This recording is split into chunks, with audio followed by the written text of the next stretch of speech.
தாய் தமிழ் உறவுகளுக்கு வணக்கம். தொகுதி மக்கள் நலனுக்காக திமுகவில் இணைந்த அதிமுக எம்எல்ஏ என்ற தலைப்பில் இந்த காணொளியை காண்கின்றோம். தொகுதி மக்கள் நலனுக்காக திமுகவில் இணைந்த அதிமுக எம்எல்ஏ என்ற தலைப்பில் இந்த காணொளியை நாம் காண்கின்றோம். 2006ஆம் ஆண்டு நடைபெற்ற தமிழக சட்டப்பேரவை தேர்தலில் திமுக ஆட்சியை பிடித்தது. கருணாநிதி முதலமைச்சராக பதவியேற்றார். ஆனால் கருணாநிதி அமைச்சரவையில் 30க்கும் மேற்பட்டோர் பொறுப்பேற்றனர்.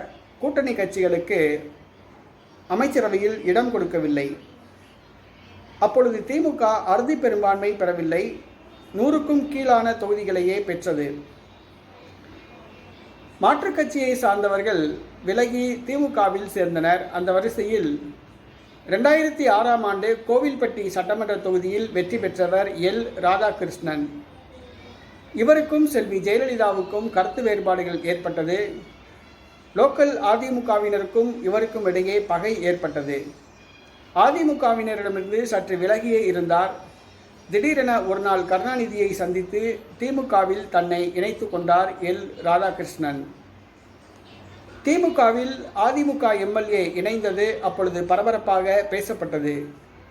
எதற்காக திமுகவில் இணைந்தீர்கள் என்று நிருபர்கள் கேட்டதற்கு தன்னுடைய கோயில்பட்டி தொகுதி மக்கள் நலனுக்காக தான் திமுகவில் இணைந்ததாக கூறினார்.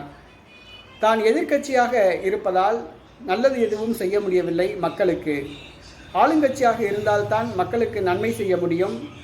கோயில்பட்டி தொகுதியில் குடிநீர் பிரச்சனை தலைவிரித்தாடுகிறது. ஆகவே தொகுதி மக்களுக்கு நல்லது செய்ய வேண்டும் என்பதற்காக ஆளும் கட்சியில் இணைந்தேன் என்று கூறினார்.